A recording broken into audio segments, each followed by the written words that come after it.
ఈరోజు మన ఏలూరు మహిళా పోలీస్ స్టేషన్లో క్రైమ్ నెంబర్ 106/2025 కేసులో ఒక ముద్దాయిని అరెస్ట్ చేయడం జరిగింది. ఇతని పేరు వెంపటి జస్విన్, తండ్రి పేరు వచ్చి బాబు. ఇతని ఏటిగట్టు జేవియర్ నగర్లో ఉంటారు. వీరు ఏంటంటే కొంచెం స్మార్ట్గా ఉంటారనమాట. ఈ స్మార్ట్గా ఉండి వీరి యొక్క అవకాశాన్ని చేసుకొని కొంతమంది అమ్మాయిల్ని సోషల్ మీడియా ద్వారా, చదువుకున్న అమ్మాయిల్ని, అదేవిధంగా కొంతమంది అమ్మాయిల్ని సోషల్ మీడియా ద్వారా పరిచయం ఏర్పాటు చేసుకోవటం, వాళ్ళని సోషల్ మీడియాలోనే వల విసిరి తన యొక్క అందచందాలతోటి, తన మాయమాటలతోటి వాళ్ళతోటి చాటింగ్ దిగుతారు. అదేవిధంగా వాళ్ళతోటి న్యూడ్ కాల్స్ చేయించుకుంటారు. వీరు చేయించుకొని ఈ న్యూడ్ కాల్స్ని వీరు రికార్డ్ చేస్తారనమాట. రికార్డ్ చేసిన తర్వాత కొన్ని రోజులు పోయిన తర్వాత వీరు ఏం చేస్తారంటే వాళ్ళకి ఫోన్ చేస్తారు. నీ పలానా రోజు నాడు మాకు కాల్స్ ఉన్నాయి, మీ అమ్మ నాన్నకు చెప్తాను, నీ పరువు వీడుస్తాను, లేకపోతే నేను ఇట్లా వాట్సాప్లో పెట్టి కానీ ఇతర సోషల్ మీడియా వేదిక ద్వారా మిమ్మల్ని అల్లరి చేస్తాను, మీ ఫ్రెండ్స్గా నేను బ్లాక్మెయిల్ చేసి వాళ్ళ దగ్గర ఉన్నటువంటి బంగారం, అదేవిధంగా డబ్బులు ఇవన్నీ కూడా వసూలు చేస్తాం అనేది తన నైజం. కాబట్టి అందరికి కూడా తెలియపరుస్తున్నాం. ముఖ్యంగా ఇతను ఇలాగా చాలామంది అమాయకులైన ఆడపిల్లలందరూ కూడా హెచ్చరిస్తున్నాం, అలానే విజ్ఞప్తి చేస్తున్నాం.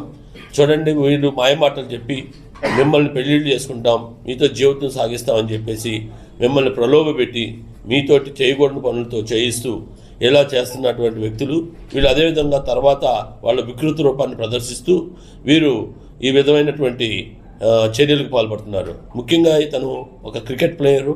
ఇతను ఆడుతాం ఆంధ్రాలో కూడా ఇతను బహుమతి పొందిన వ్యక్తి.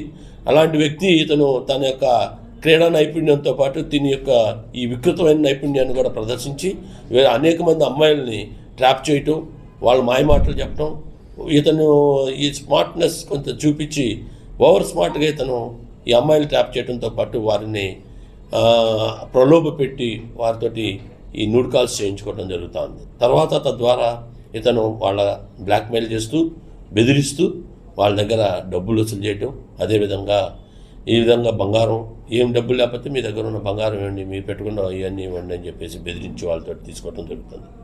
కాబట్టి అందరికీ చెప్తున్నాం, ఎవరైనా ఇలాంటి వ్యక్తులు బారిపడినా మిమ్మల్ని గోప్యంగా ఉంచుతాం, మీ సమాచారాన్ని గోప్యంగా ఉంచుతాం. మీరు కనుక ఇలాంటి బాధితులు ఉంటే మాకు వాట్సాప్ కాల్ చేసి కానీ లేదా 112 కాల్ కానీ మీరు కంప్లైంట్ ఇవ్వండి. ఇమీడియట్గా ఇలాంటి దుష్టుల మీద మేము చర్య తీసుకుంటాం, కఠినమైన చర్యలు తీసుకుంటాం. మీ పేర్లు కానీ మీ వివరాలు కానీ ఎట్టి పరిస్థితుల్లో బయటకు రానియమని ఈ విజ్ఞప్తి చేస్తున్నాం. దయచేసి ఎవరు కూడా మీరెవరూ కూడా మీ హద్దులు దాటి ప్రవర్తించొద్దని, అదేవిధంగా ఎలాంటి మాయమాటలు చెప్పినటువంటి వాళ్ళ యొక్క ఆకారపు ముసుగులో పెట్టుకుని ఇలాంటి దౌర్భాగ్య పనులు చేస్తున్న వ్యక్తులపై మేము కఠినమైన చర్యలు తీసుకుంటాం.